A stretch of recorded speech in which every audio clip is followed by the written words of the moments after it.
السلام عليكم ورحمة الله وبركاته. عاملين ايه يا حبايب قلبي؟ وحشتوني كتير. يلا زي ما اتعودنا مع بعض، اللهم صل وسلم وبارك على سيدنا محمد. النهارده هتعملي بقى يا مسلمة؟ النهارده هنعمل كبده اسكندراني مع بعض يوم الخميس، وعايزين اكله خفيفه كده على طول وسهله. تعالوا بقى نشوف هنعملها ازاي. انا جبت الكبده، بس انا بجيب الكبده الشرايح، ما بجيبهاش اللي هي مقطعه رفيعه قوي دي. بجيب الشرايح تبقى ماسكه نفسها شويه. جبتها وتبلتها بحته تومه كويسه وحبه بهارات بقى، ملح وفلفل اصفر وبهارات اللي هي 7 بهارات، وحطيتهم على بعض وقلبتهم كويس. شايفين؟ لو انتوا وصلتوا معايا لحد هنا في الفيديو بقى، ما تنسوش تشتركوا في القناه وتفعلوا الجرس عشان يوصلكوا كل جديد. انا عايزه اقول لكم يا اخواتي، النهارده كده بقالنا سنتين مع بعض في القناه. اللهم ارزقني منها يا رب، واكرمني فيها يا رب، وكرم كل واحد نفسه في حاجه ربنا يحققها له يا رب. واحنا خلاص داخلين على السنه التالتة كده مع بعض، فبدعوا لي ربنا يكرمني فيها، لان انا بطيئه جدا فيها، بس ان شاء الله عندي امل برضه. يعني مش عارفه انا مصممه ليه ومتمسكه بيها، وعندي امل في الله ان شاء الله. وبعد كده عندي امل فيكم برضه انكم ما تسيبونيش. المهم بقى، احنا عملنا ايه؟ سخنا الزيت كويس. كبده اسكندراني يعني زيت كتير.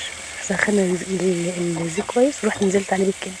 شايفين؟ ايدي فيها على طول، ايدي فيها ما تسيبهاش، عشان لو سبتيها كده ولا كده هتلزق على ايه. هنقلبها، ومجرد ما بتغير لونها كده يبقى الكبده خلاص دخلت في السوا. لو طولت على الكبده في السوا قوي هتلاقيها نشفت معاك وبقت تشد كده، الكبده ما تاخدش سوا اصلا. ونزلت عليها بقى بحبه فلفل اخضر طبعا حلوين، كبده اسكندراني يعني سبايسي، وملح وفلفل اصفر وبابريكا وتوم باودر وبصل باودر وسبع بهارات. كل البهارات اللي عندك حطيها، مش هتقولك لا. وقرن فلفل احمر كده بقى، ايه يخليه حكايه. انت اصلا هتاكليه اول حاجه، اول ما تبداي الاكل في الكبده هتبداي بيه على طول. نروح نزين عليهم بقى ايه؟ بربع كوبايه خل وليمونه. بصوا، ربع كوبايه خل وليمونه، عصرت عليهم ليمونه ورحت منزلاهم عليها. مجرد ما الكبده بتاعتها استوت رحت نازله عليها كده، تديها مزازه كده وطعم، وتخليها ايه في حته تاني. جربوها مش هتندموا. ونقلبها تقلبتين حلوين. وكبده اسكندراني يعني زيت كتير، يعني طحينه وكمان جنبيها.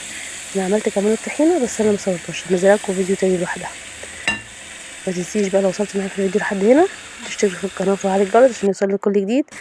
كل سنه وانت طيبه يا ام سمعه على السنتين اللي قضيناهم مع بعض. بصوا بقى، عملناها سندوتشات مقولكوش شكلها وطعمها حكايه. جربوها وان شاء الله تعجبكم. لو وصلتوا لحد هنا اشوفكم على خير ان شاء الله في فيديوهات تانية كتير.